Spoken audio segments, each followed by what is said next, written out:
Hello guys, welcome to the channel. Today I made this video to show how I installed the BMF ROX 5.5-inch lift for the Mahindra Roxor. So first things first, before you attempt to do this install, got to remember you will be walking a lot underneath the vehicle. So if your Roxor is dirty like mine in this picture, take some time, go ahead and have it cleaned. That way you don't have dirt falling on you, and you have all the surfaces clean. It's just much more easier to work on, and when you tighten down stuff, you can be sure you have a clean mating surface. So that was the very first step I did. I washed the Roxor, paying particular attention to the driveline components, the springs, the tires, because those are the areas where I will be working the most. I also went underneath the body, just made sure it was quite clean as I could get it. So that was my very first step. That is the BMF ROX box. That's how it comes. That's the lift kit. Comes packaged like that. I would say it weighs about 30 pounds, 30 to 40 pounds. That is the Max Anthony 1-inch lift, shackle lift. I had it installed, so I have the shackle in the back and also up front from Max Anthony. So this is just to show you after I finished washing the Roxor what it looked like. And that's just prepping it for the BMF ROX 5.5-inch lift kit install. Interesting thing about that lift, it's actually less than $1,000 if I am not mistaken, and it's shipped out of a town called Kaufman in Texas. Took about, I would say, about maybe 2-3 days to get to my neck of the woods. The cab, if you are wondering, it's a DFK hard cab. It's close to $4,000. But the good thing about it is it allows you to actually use your Roxor all year round. So for me, that was a very good investment. I love the cab. It's very solid. So here are just a few pictures. Sorry, the intro is a little bit longer than I intended. Yeah, the front bumper, it's gone now. As you can see, it had some damage. So I threw it in the trash. So I moved the Roxor to the front of the garage, and that's just getting ready. That's exactly where I will start with the install. So the first thing you're gonna do is you take off your tires. You will have to jack the Roxor, and right where you have the spring perch, the spring going to the frame of the body, the frame of the Roxor, a little bit ahead of there, that's where you'll be installing your jack stand. And after that is done, then you can go ahead and take off the tire. This one was a bit tricky. I think I should speed it up.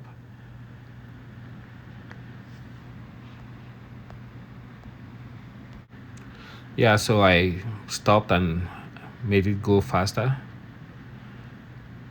There was that one stubborn knot that wouldn't come off, so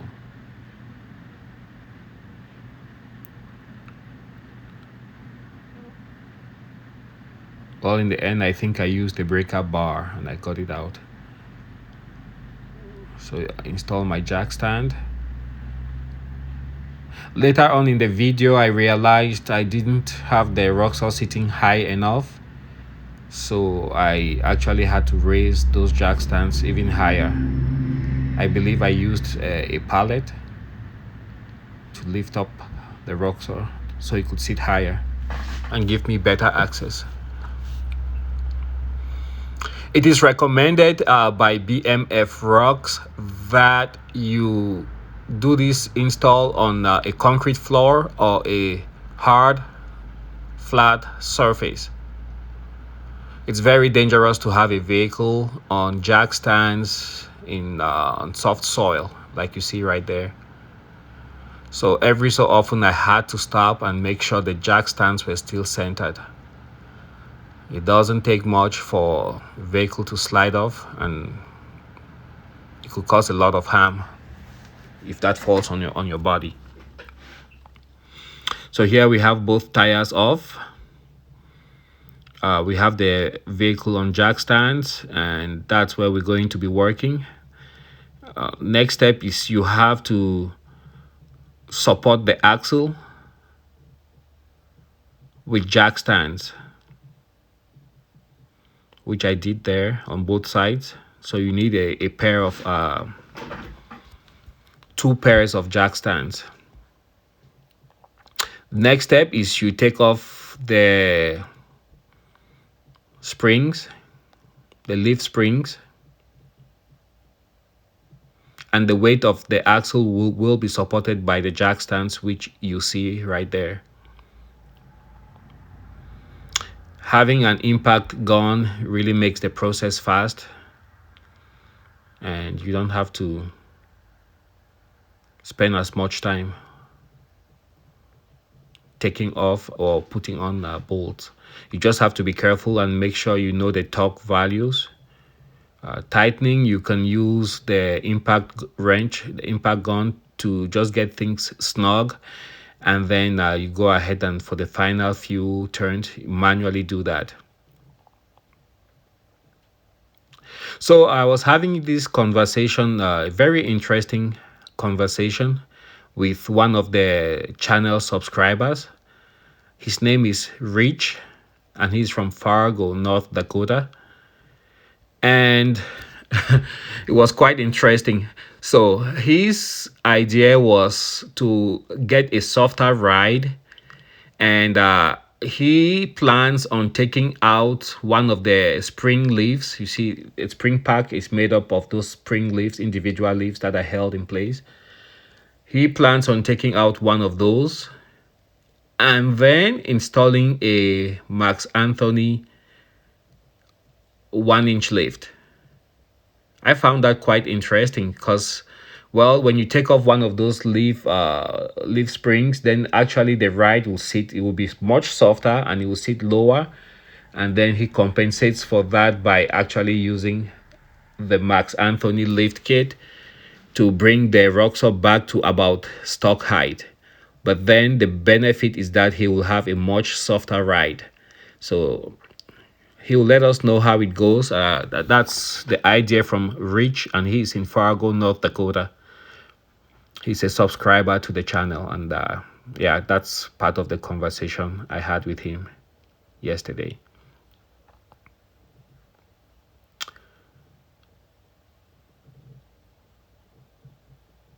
So I believe at this point,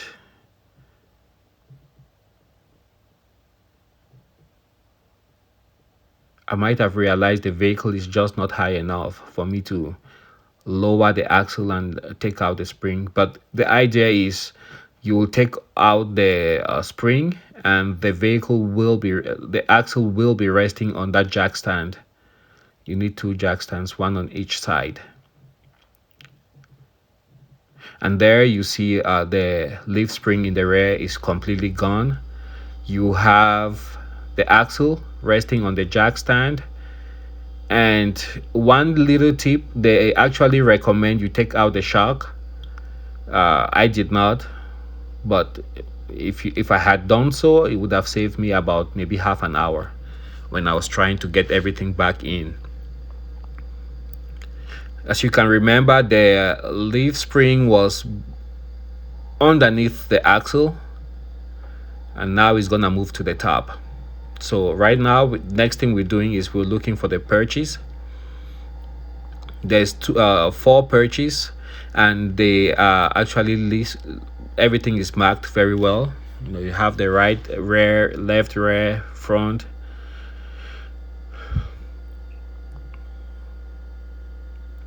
And the way they made the kit, it's so good because let's say you're not even paying attention, so long as you have what's written on there facing you, then you'll be good to go. So you don't have to figure it out. But yeah, like where it says right rear, I have it now in the correct orientation. I just have to install it in the manner I'm holding it. And when you install this purchase, you have to actually move it around. You see those two where the bolts end at the top? It shouldn't go above where you have the top perch. So it should be either flat or the bolt should end a little bit below there. If for some whatever reason it goes above, then you have to get it flat so that it fits, and you can put on the plate which will hold the shock right on top. Actually, that plate doesn't hold the shock. That point I'm showing right now where the shock was previously installed will be cut away, and then I'll also cut a notch right where about where my finger is right now, right there. Just cut about 1/4 of an inch of material off of there, and the shock after this will be installed on the perch.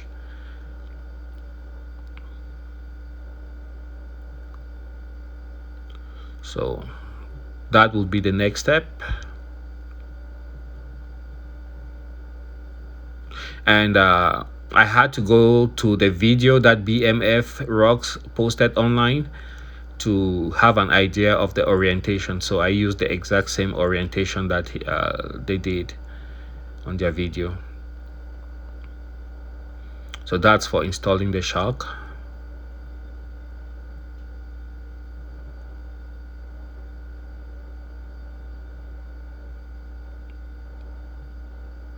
All the parts are labeled, they're clearly labeled, so I have everything installed here. You see in the back they have a little notch for the brake line. Don't be shy, go ahead, move that brake line, make sure it doesn't get pinched. And when you're torquing down the perch, you have to do the front and the rear, the front and the rear, go back and forth and make sure everything is tightening down evenly. And that is the plate that we had on before at the bottom, to which the shock was installed. I did cut off the part where the shock was previously installed. As you can see, my machining skills are not the best, but that's what I did. And then at the front I took off a little bit of material, about 1/4 of an inch.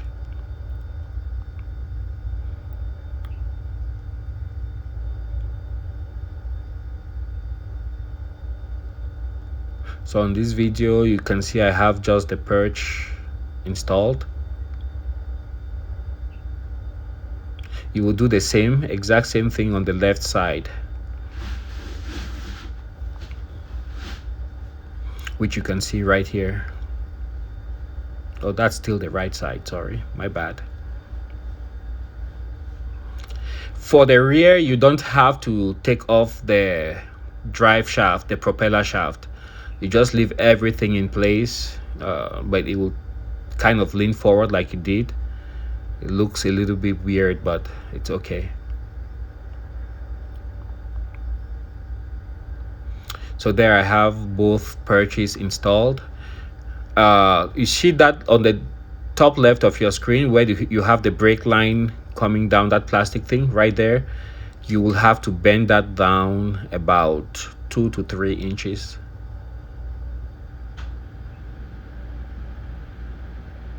So to cut off the old shock mount bolt, I had that plate in a vice grip, and then I used a cutter to cut right there. And then after that I also cut about 1/4 of an inch at that spot, just so you have enough room for your shock doesn't get twisted or damaged. and that's what the final product looks like.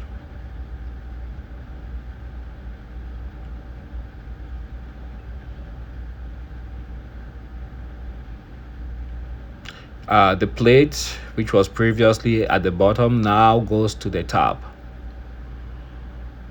So just remember that.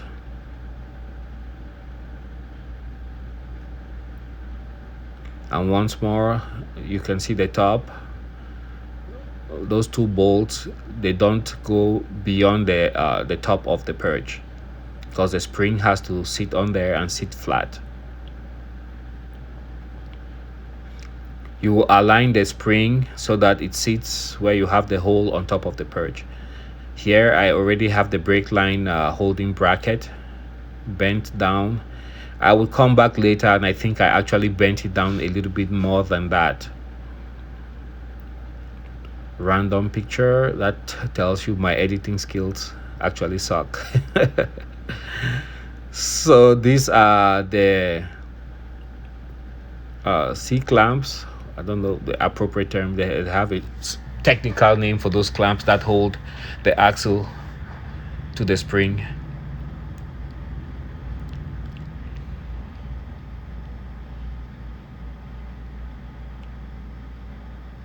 As you can see on the axle, there's that plate welded at the bottom, and that's where the bottom perch goes, and it will actually fit there really snug.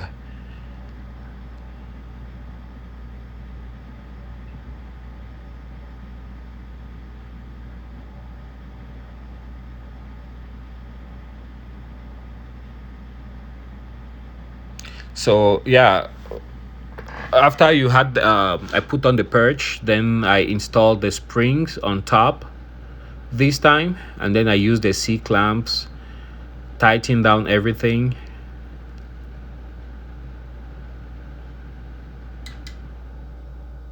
Like that, as you can see.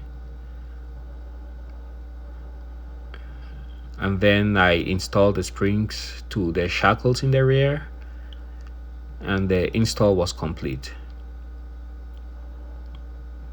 It wasn't too hard, wasn't too terrible.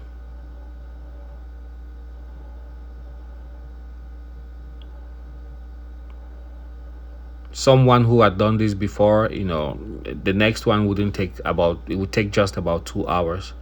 But for me, it dragged on longer than that because I was still learning the very first lift that I'm installing.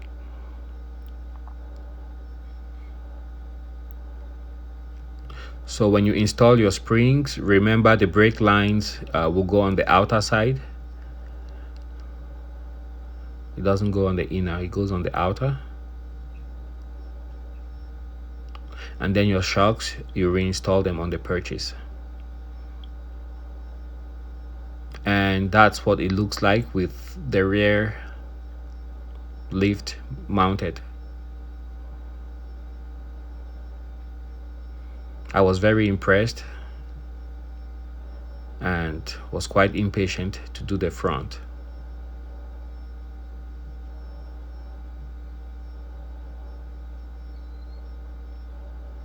It's a very nice lift kit, well put together with quality parts. We'll just do a quick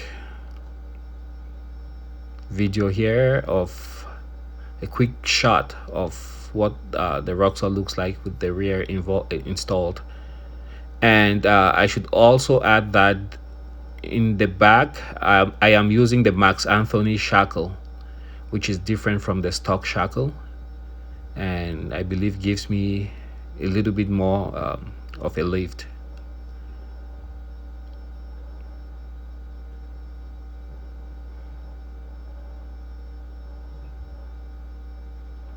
And that's me stopping to do a quick walk around.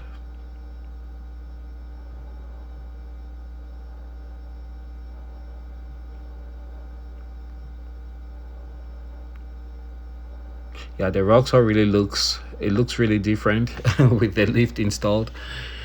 I have 2.5-inch wheel spacers, But even with those, the tires just look so tiny and out of proportion. So I am working on getting bigger and more befitting tires for the Roxor.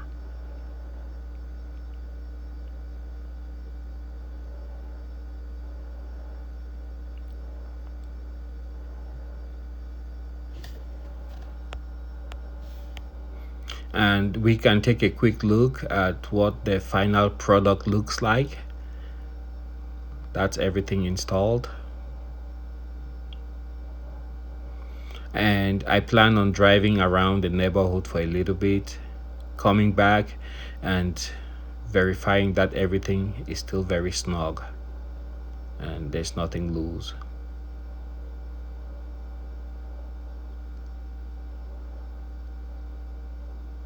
Just a quick look at the brake lines. Everything checks out, nothing pinched.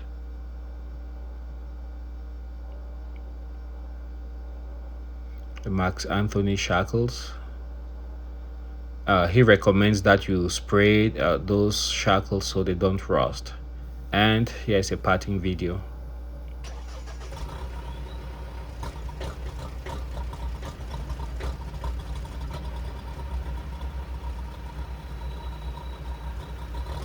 Parting shot actually. Cold startup.